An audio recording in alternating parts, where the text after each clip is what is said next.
Good morning and a very very happy morning. We are experiencing Stillness Speaks. Writer है Eckhart टोले और हम relationship संबंधों की चर्चा कर रहे हैं. पेज नंबर 92 पे राइटर आपसे पूछ रहा है और आपको बता रहा है कि अगर किसी भी रिलेशनशिप का पास्ट अगर आपका पास्ट होता, अगर उसका दुख आपका दुख होता, अगर उसकी लेवल ऑफ कॉन्शियसनेस चेतनता आपके लेवल ऑफ कॉन्शियसनेस जैसी होती, अगर आप बिल्कुल वैसा ही सोचते जैसा कि वो सोच रहा है, तो क्या होता? That is a connection between being to being. With this realisation comes forgiveness, compassion and peace. The ego doesn't like to hear this. ये हमारे अहम को ये सोचना कहाँ अच्छा लगता है, क्योंकि अगर वो रिएक्टिव नहीं होगा, अगर वो राइटियस नहीं होगा कि मैं ही ठीक हूँ, इसने ऐसे क्यों किया, तो ईगो की सारी स्ट्रेंथ ख़त्म हो जाएगी. So what is Eckhart telling us with these words? जो मेरा परसेप्शन है कि जिस समय हम अपने संबंधों में, रिलेशंस में या सामने जो भी है उससे बिल्कुल वन हो जाते हैं, means their life becomes our life, their experiences become our experience. We are able to experience the way they experience.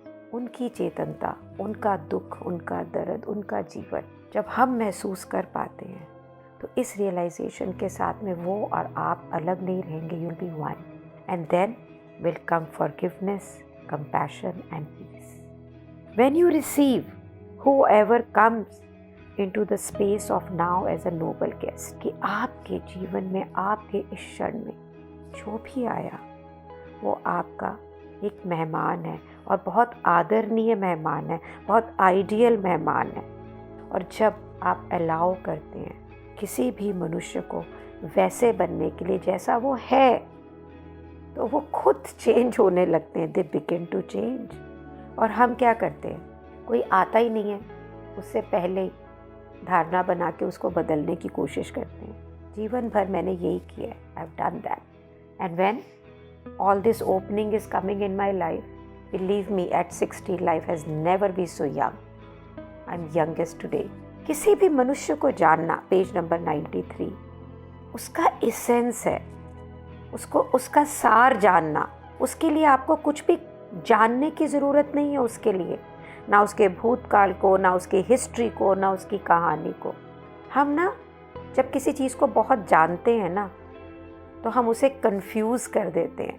और कंफ्यूज करके जो एक नॉन कंसेप्चुअल ह्यूमन बीइंग है ना, उसको एक बड़ी डीपर नोइंग में ले जाते हैं कि हाँ, इसके बारे में मुझे ये पता है, इसके बारे में मैं ये ज्ञान दूँ.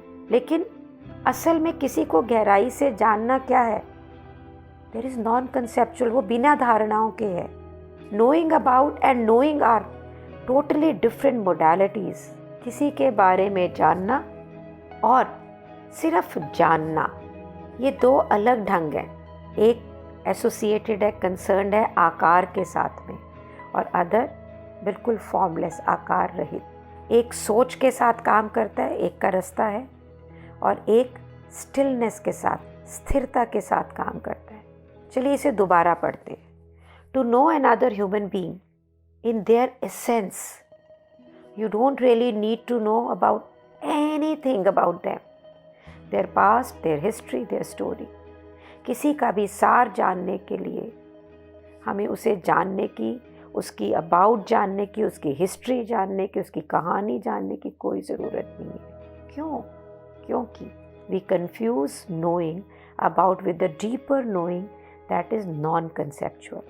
क्योंकि ये जो जानने का ज्ञान है ना, हम इसे कंफ्यूज कर देंगे उस जानने से जहाँ पे कोई धारणा की शर्तें नहीं है, जहाँ पे सिर्फ बीइंग टू बीइंग है. Knowing about and knowing are totally different modalities. One is concern with form, other with formless. One operates through thought and other through stillness. किसी के बारे में जानना या सिर्फ किसी को जानना, ये दो डिफरेंट तरीके हैं. एक कंसर्न है आकार से, दूसरा आकार रहित. एक कंसर्न है, एक का रास्ता बनता है सोच से, दूसरे का रास्ता बनता है स्टिलनेस से. नोइंग अबाउट, किसी के बारे में जानना, आपको मददगारी होता है प्रैक्टिकल पर्पस से, इस जीवन को जीने के लिए. On that level you can not do without it. आपको जानना ज़रूरी है, क्योंकि नहीं तो आप जीवन को प्रैक्टिकल रूप से जी नहीं पाएंगे। When it is predominant modality in relationship, however, it becomes very limiting, even destructive. लेकिन अगर आपके रिश्तों में, आपके प्रेम में, आपके प्रियजनों में ये जानने की मोडालिटी कि मैं इसको अंदर तक जानूं, उसको आप यूज़ कर रहे हैं ना, तो आप अपने रिश्ते को, अपने आप को सीमित कर रहे हैं और शायद डिस्ट्रक्टिव भी कर रहे हैं। Thoughts and concepts create an artificial barrier, a separation between human beings. ये जो हमारी सोच है, ये जो हमारी धारणाएं हैं, ये एक नकली रुकावट, एक बैरियर, एक दीवार खड़ी करता है हम इंसानों के बीच में, हमें अलग कर देता है। Your interactions are then not rooted in being, but become mind based. आपकी पूरी आपस के अंदर बातचीत, इंटरैक्शन, फिर ये बीइंग टू बीइंग नहीं है। ये जो दिमाग सोच रहा है, दिमाग जो धारणाएं बना रहा है उसके बारे में, दिमाग जो अपने लिए फ़ायदा देख रहा है, वहाँ से निकल रही हैं। Without the conceptual barrier, love is naturally present in all human interaction. अगर हमारे पास ये धारणाओं की रुकावट ना हो, तो जो प्यार है ना, ये स्वाभाविक रूप से ही हम इंसानों के हर आचार विचार, रहने, जीने, कार्य करने सब में है ही। Knowing about is helpful for practical purposes. On that level, we cannot do without. When it is a predominant modality in relationships, however, it becomes very limiting, even destructive. Thoughts and concepts create an artificial barrier, a separation between human beings. Your interactions are then not rooted in being, but becomes mind-based. Without the conceptual barrier, love is naturally present in all human interactions. अब मुझे समझ में आ रहा है, कुछ धारणा नहीं, एक अंडरस्टैंडिंग क्रिएट हो रही है, एक ओपनिंग है यहाँ पे, कि जब हम किसी को समझने की कोशिश करते हैं तो हम उसे अपनी समझ से ही समझ सकते हैं। हमारी समझ, हमारी सोच भी तो हमारी पास्ट धारणाओं पे है। तो जब तक हम अपनी सोच से समझ रहे हैं तो हम समझ तो सकते ही नहीं हैं। सो every time when Buddha said, can't you get the communication? What he's saying, yes, I could not get the communication. क्योंकि मैं उस communication को सुन ही रही थी being to being. I listened to all communication from my mind, from my समझ, and I took बड़ा दम लगाती हूँ मैं चीज़ें समझने के लिए। अच्छा, ये मुझे क्या कहना चाहता है और मैं इसे समझूँ।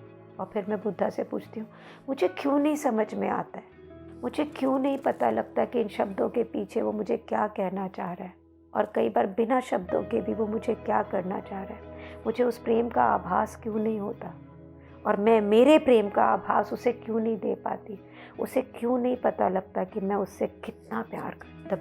The barrier here is conceptual thought. It's a huge opening. Is it an opening for you? Many times things unfolds very differently for each of us. तो मेरी मॉम कहते थे देर आए दुरुस्त आए।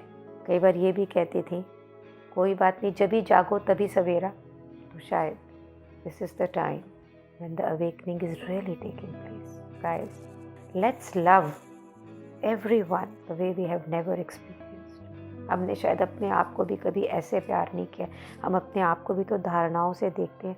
हमारा अपना रिलेशनशिप हमसे क्या है, ऐसा ही है। हम सारा टाइम अपने आप को जानने की कोशिश करते हैं सोच से।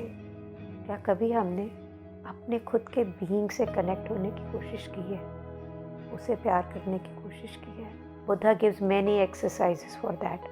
He asks us to record the audio where we love, where we speak to ourselves and love, where we acknowledge ourselves. Thank you. Thank you for being in my life. The space you have created is unfolding. My gratitude to this universe for putting us together into this road. Gratitude to this universe for blessing me with all of you. And thank you so much for being in my life. Thank you so much.